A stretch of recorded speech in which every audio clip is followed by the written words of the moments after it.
تو نیم فوجی دستوں کو شہروں سے نکال کر سرحدوں پر لگانا ہوگا. یہ نیم فوجی دستے شہروں کے لیے نہیں ہوتے. اور پولیس کو مضبوط کرنا ہوگا، اس کی تربیت اچھی کرنی ہوگی. ایف بی آر کا کہنا ہے کہ نان فائلرز کی موبائل فون کی سمیں بند کر دیں گے. موبائل فون کمپنیوں نے یہ کام کرنے سے انکار کر دیا ہے، اس لیے کہ ان کے تجارت کا انحصار ہی ان ٹیلی فونز پر ہے. وہ کیسے اپنے پاؤں پہ کلہاڑی ماریں؟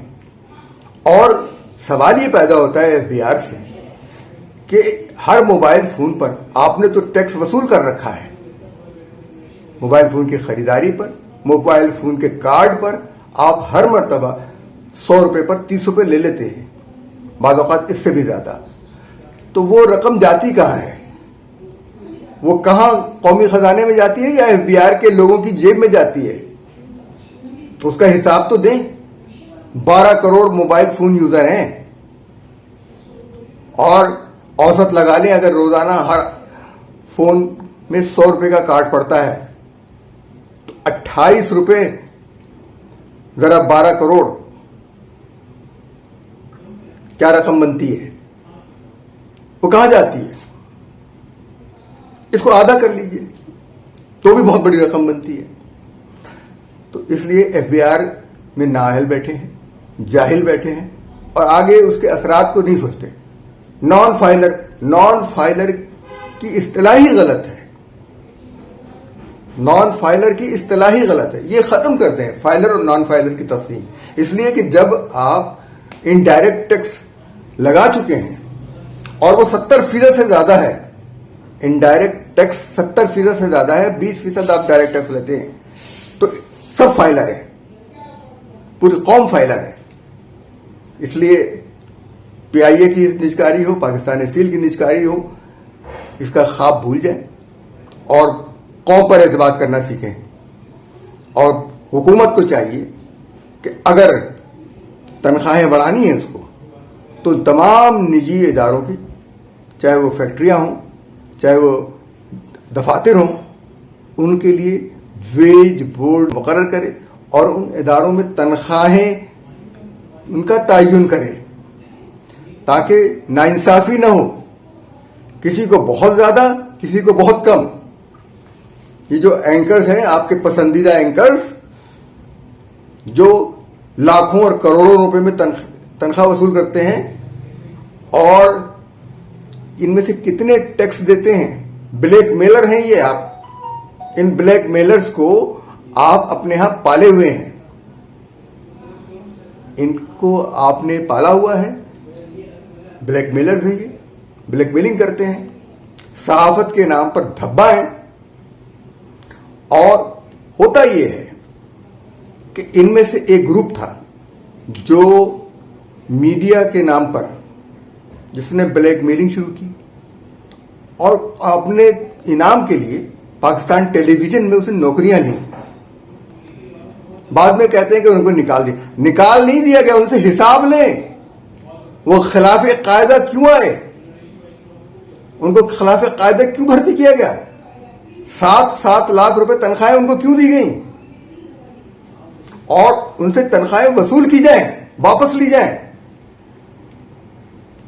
اگر نہیں دیتے ہیں ان کے اثاثے ضبط کیے جائیں. ہم خود میڈیا کے لوگ اپنی منجی تھلے ڈانگ پھیر رہے ہیں.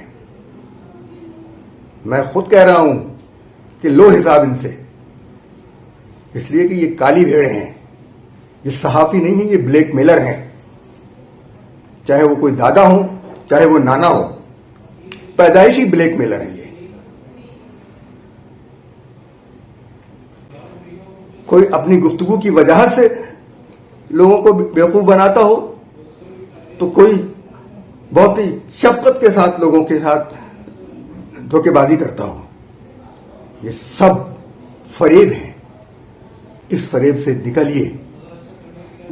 اس وقت ضرورت اس بات کی ہے کہ سندھ حکومت، زرداری صاحب نے کہا ہے کہ یہاں پر امن ہونا چاہیے. آصف علی زرداری صاحب نے، صدر پاکستان نے، سندھ کے اندر. تو سندھ کے اندر امن کے لیے ضروری یہ ہے کہ یہاں پر روزگار ہو، اور روزگار کے لیے ضروری یہ ہے کہ یہاں کی بجلی سستی ہو تاکہ وسائل لوگوں کے پاس ہوں اور کام ہوں. پھر کاٹیج انڈسٹریز چلیں گی، کاٹیج انڈسٹریز چلیں گی، لوگ اپنے گھروں میں کام کریں گے اور ملکی معیشت کا حصہ بنیں گے. ملک کو ترقی دینے کے لیے یہی ضروری ہے کہ امن پھر تب قائم ہوگا جب پولیس بھی کنٹرول میں ہوگی، لوگ پولیس کو اپنا ساتھی سمجھیں گے. لوگ جب کام کر رہے ہوں گے تو کوئی اسٹریٹ کرائم نہیں ہوگا، جائز راستے ہوں روزگار کے. پیپلز پارٹی اس کو موقع ملا ہے. اس وقت پیپلز پارٹی کے پاس سندھ حکومت ہے، بلدیہ کراچی ہے، اور مرکز میں بھی اس کا زور ہے. اس کے پاس ویٹو پاور ہے مرکز میں. اور وہ ضروری یہ ہے کہ اب تو اس لیے پیپلز پارٹی کے لیے یہ سنہری موقع ہے، اور بلکہ شاید آخری موقع ہے کہ وہ ایک اصلاحی کام کریں اور ایک مثالی کام کریں اور کراچی کو اور سندھ کو دنیا کا ایک مثالی شہر اور مثالی صوبہ بنا دیں. یہ یاد کیجئے کہ جو بیوروکریسی ہے اس کے پاس کبھی عقل مندانہ مشورے نہیں ہوتے، کیونکہ اس بیوروکریسی میں کوئی مضمون کا ایکسپرٹ نہیں ہوتا. اگر کسی نے جیولوجی میں ایم ایس سی کیا ہے تو اسے یہاں پر آڈیٹر جنرل بنا دیتے ہیں جسے آڈٹ کی الف بے بھی نہ پتا ہو. وہ ریٹائر ہوتا ہے، وہ کسی یونیورسٹی میں جا کے صحافت پڑھانے لگتا ہے، چاہے اسے صحافت کی جو ہے سواد کا نہ پتا ہو. اس لیے ضروری یہی ہے کہ اس بیوروکریسی سے، جسے براکریسی کہتے ہیں، نجات پائی جائے.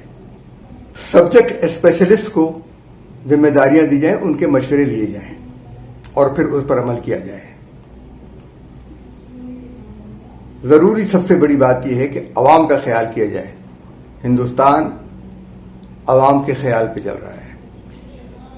ایک سیاستدان نے بجلی کی کچھ یونٹ فری کیے اور بجلی بچائی، اور دوسرا سیاستدان مودی کہہ رہا ہے کہ اب میں بھی لوگوں کو بجلی مفت دوں گا، بلکہ کم بل بھیجوں گا. مفت دینے کی بات کر رہا ہے بلکہ کم بل دینے کی بات کر رہا ہے کہ کم آئیں گے. تو ہمارے ہاں تو لوگوں کی تنخواہیں بجلی کے بلوں میں خرچ ہو رہی ہیں. نہ عدالت اس کے بارے میں کچھ پوچھتی ہے، نہ پارلیمنٹ پوچھتی ہے، نہ صدر پاکستان پوچھتے ہیں. کوئی ذاتی توجہ نہیں دے رہا. اگر کوئی سوال ہوتا ہے تو پھر ایک آدمی اٹھ کے کھڑا ہوتا ہے اور کہتا ہے کہ آپ بھارت سے دوستی کر لیں، عمران خان سے دوستی کر لیں. ان دونوں سے کوئی دوستی نہیں ہو سکتی. ایک نے پاکستان کی دشمنی میں، ایک جو ہے پاکستان کی دشمنی میں اپنی تمام حدیں پار کر گیا ہے، اور دوسرا فوج دشمنی میں تمام حدیں وہ گزار گیا ہے. اس لیے کہ اس کا خیال یہ ہے کہ وہ عقل کل ہے. ہمارے چینل کو آپ لائک کیجئے، سبسکرائب کیجئے. اس موضوع پر جو میں نے کچھ کہا اس پر اپنی رائے کھل کر دیجئے، مخالفت میں، حمایت میں، اور ہماری باتوں کو دوسروں تک بھی پہنچائیے. اب ہمیں اجازت دیجیے. اللہ حافظ و ناصر.